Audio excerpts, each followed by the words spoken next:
ದೇಶದಲ್ಲಿ ಅತಿ ದೊಡ್ಡ ಹಗರಣ ನೈಸ್ ರೋಡ್ ಹಗರಣ. ಪ್ರಯಾಣಿಕರಲ್ಲಿ ಹಗಲು ದರೋಡೆಯನ್ನು ಮಾಡ್ತಾ ಇರತಕ್ಕಂಥದ್ದು. ಈಗಾಗಲೇ ಹೈಕೋರ್ಟ್ ಗೈಡ್ಲೈನ್ ಸಮೇತ ಬಂದಿದೆ, ಯಾವುದೇ ರೀತಿಯ ಶುಲ್ಕವನ್ನು ಪ್ರಯಾಣಿಕರಿಂದ ಪಡಿಬಾರ್ದು ಅಂತಕ್ಕಂಥದ್ದು. ಸೊ ಇದರೆಲ್ಲ ಒಂದು ಸಂಪೂರ್ಣವಾದ ವಿವರ ತಿಳ್ಕೊಳ್ಳೋಕ್ಕೋಸ್ಕರ ಬಿಜೆಪಿ ವಕ್ತಾರರಾಗಿರ್ತಕ್ಕಂಥ ರತನ್ ರಮೇಶ್ ಪೂಜಾರಿ ಅವರು ನಮ್ಮೊಂದಿಗಿದ್ದಾರೆ. ಸೊ ಅವ್ರ ಹತ್ರ ಕೇಳ್ತಾ ಸರ್, ಈಗಾಗಲೇ HD ಕುಮಾರಸ್ವಾಮಿ ಸಮೇತ ಹೇಳಿದ್ದಾರೆ ನೈಸ್ ಟೋಲನ್ನು ಕಟ್ಟಬೇಡಿ ಅಂತ ಹೇಳ್ತಾ ಇದ್ದಾರೆ.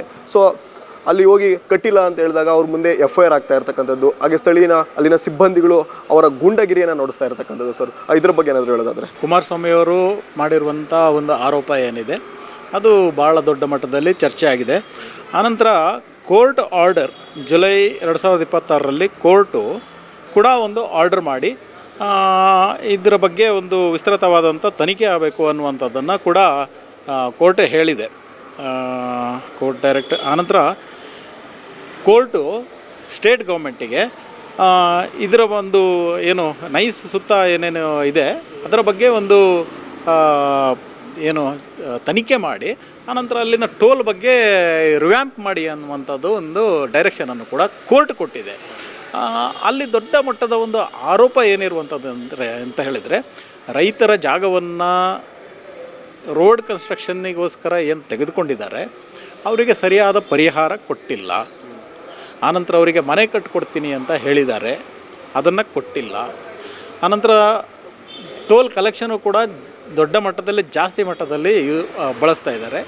ಆನಂತರ ರೋಡ್ಗೋಸ್ಕರ ಏನು ಇದು ಜಾಗವನ್ನು ತೆಗೆದುಕೊಳ್ಳಲಾಗಿದೆ, ಅದರಲ್ಲಿ ಹೆಚ್ಚಿನ ಜಾಗವನ್ನು ಇದಕ್ಕೆ ರಿಯಲ್ ಎಸ್ಟೇಟ್ಗೋಸ್ಕರ ಬಳಸಲಾಗ್ತಿದೆ ಅನ್ನುವಂಥದ್ದು ದೊಡ್ಡ ಮಟ್ಟದ ಒಂದು ಆರೋಪ ನಡೀತಿದೆ. ಅದರಿಂದಾಗಿ ನಾನು ಕೂಡ ಏನು ಹೇಳುವಂಥದ್ದು ಅಂತ ಹೇಳಿದರೆ, ಇದ್ರ ಬಗ್ಗೆ ಒಂದು ವಿಸ್ತೃತವಾದಂಥ ತನಿಖೆ ಆಗಲಿ, ಆನಂತರ ಜನರಿಗೆ ಲಾಭ ಆಗುವಂಥ ಕೆಲಸ ಆಗಲಿ.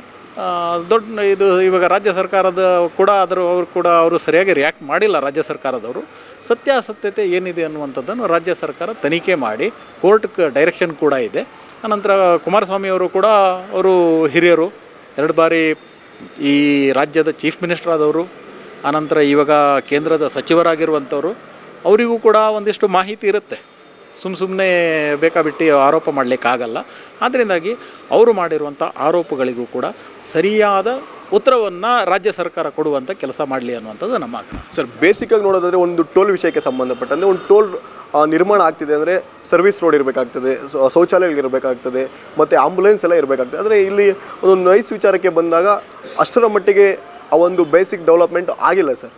ಆದರೂ ಸಮೇತ ಬಹುತೇಕ ಒಂದು ದುಬಾರಿ ರೇಟ್ನಲ್ಲಿ ಒಂದು ಶುಲ್ಕವನ್ನು ಪ್ರಯಾಣಿಕರಲ್ಲಿ ಅವರು ಕಿತ್ಕೊತಾ ಇರ್ತಕ್ಕಂಥದ್ದು. ಇದ್ರ ಬಗ್ಗೆ ಎಸ್, ಹೈಕೋರ್ಟ್ ಕೂಡ ಇದೇ ಮಾತನ್ನು ಹೇಳಿರುವಂಥದ್ದು.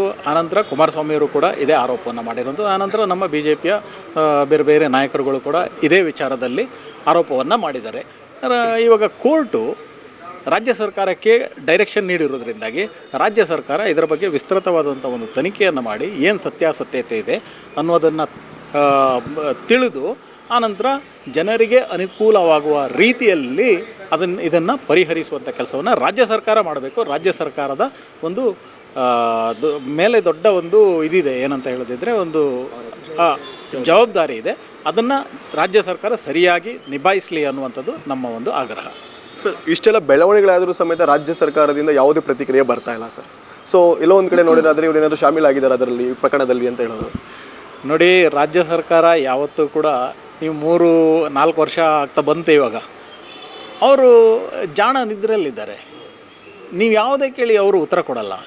ಆನಂತರ ಸುಮ್ಮನೆ ಬೇರೆ ಬೇರೆ ವಿಷಯ ಬಂದ ತಕ್ಷಣವೇ ಬೇರೆ ಬೇರೆ ವಿಷಯವನ್ನು ಈ RSS ವಿಷಯ ತಂದು ಅಥವಾ ಬೇರೆ ಬೇರೆ ವಿಷಯವನ್ನು ತಂದು ಮೇನ್ ವಿಷಯವನ್ನು ಡಿಫ್ಲೆಕ್ಟ್ ಮಾಡ್ತಾರೆ, ಆನಂತರ ಡೈವರ್ಟ್ ಮಾಡ್ತಾರೆ, ಸರಿಯಾದ ಉತ್ತರ ಕೊಡಲ್ಲ. ಆನಂತರ ಬೇರೆ ಯಾವುದೋ ಒಂದು RSS ವಿಚಾರನೋ ಬೇರೆ ಬೇರೆ ವಿಚಾರವನ್ನು ತಂದು ಅದರ ಬಗ್ಗೆ ಚರ್ಚೆ ಮಾಡ್ತಾ ಈ ವಿಷಯವನ್ನು ಮರೆತು ಹೋಗುವ ಮುನ್ನ ಇನ್ನೊಂದು ವಿಷಯ ಬಂದರೆ ಮತ್ತೊಂದು ವಿಷಯ ತಂದು ಡಿಫ್ಲೆಕ್ಟ್ ಮಾಡ್ತಾರೆ. ಅದರಿಂದಾಗಿ ಈ ಸರ್ಕಾರ ಯಾವತ್ತೂ ಕೂಡ ಜವಾಬ್ದಾರಿಯನ್ನು ತೋರಿಸ್ತಾ ಇಲ್ಲ. ಇನ್ನು ಇರೋದು 1.5 ವರ್ಷ.